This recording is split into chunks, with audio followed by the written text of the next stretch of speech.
Welcome to the Course We Can Constructor tutorial on typical course structures. Please feel free to use the pause button whenever you wish during the presentation. During this tutorial, we will be taking a look at a simple catalogue and some examples of the different types of course that can be constructed using the Course We Can Constructor. Let us look at the examples of the typical structure of the three types of course we have in our catalogue, and that is the basic course, the standard course, and the comprehensive course. First, we'll quickly look at the basic course. Note that it only needs to have a basic course front matter material file, plus the lessons, and finally, like a sandwich, the summary file. To the right, on selecting the course, we see a properties pane, which has the text fields that are linked to variables in the front matter material files. We will discuss these fields in more detail in later tutorials.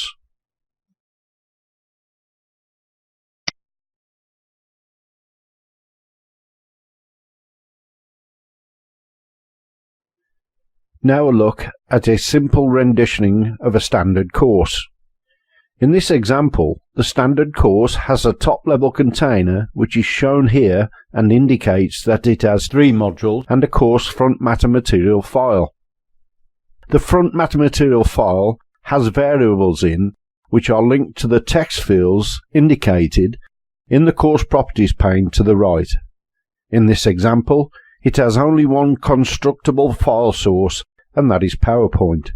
But like all constructor courses, you can have either single or dual file constructs, which typically would have both PowerPoint and Word files within.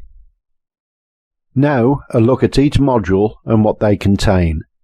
In the case of Module 1, it contains a front matter material file, 2 RLOs, these could be lessons, and a summary file, making it a module sandwich. And clicking on the second module in the course, we can see there are again 4 files in this example, a front matter material file, 2 different RLOs, and a summary file. And the third module we see contains the usual front matter material file, and this time 5 RLOs and a summary file.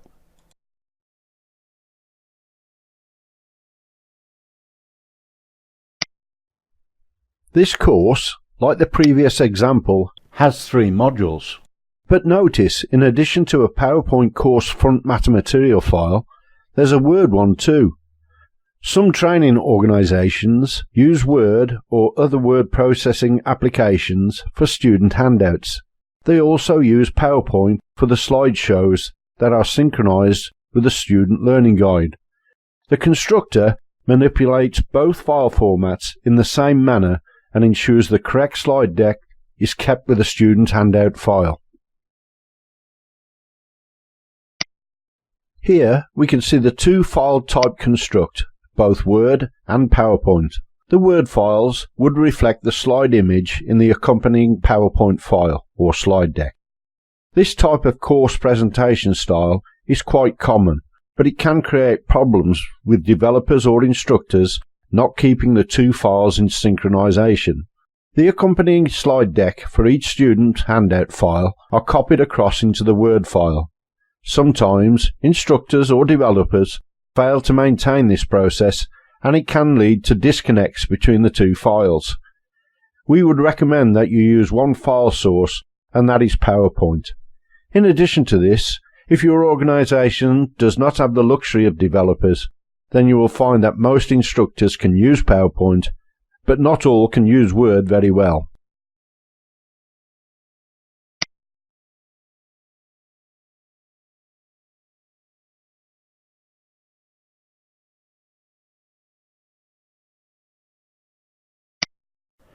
Now we'll take a look at the structure of a comprehensive course. This course is a single file version, which is PowerPoint. So like the earlier example of the basic course, the student handout will be presented in PowerPoint Notes view. This course example is compiled of 2 sections, each having a series of modules in. The reason this course structure is used is normally because the course is a long duration course. It has multiple portions that warrant breaking down into sections. Typically, it will be used to construct a course that is comprised of a technical product delivery, which would incorporate, say, installation, configuration, and operation. As shown here, the comprehensive course top-level container, when clicking on the course in the tree, shows a course front matter material file, along with, in this example, 2 sections. These in turn will contain modules, as we'll see on the next slides.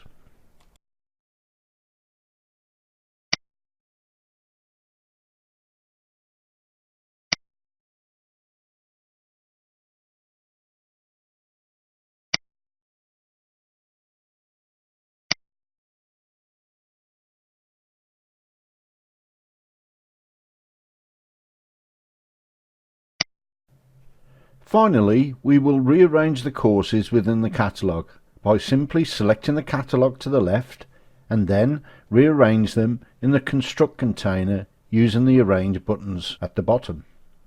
I will simply move both standard courses next to each other in the list.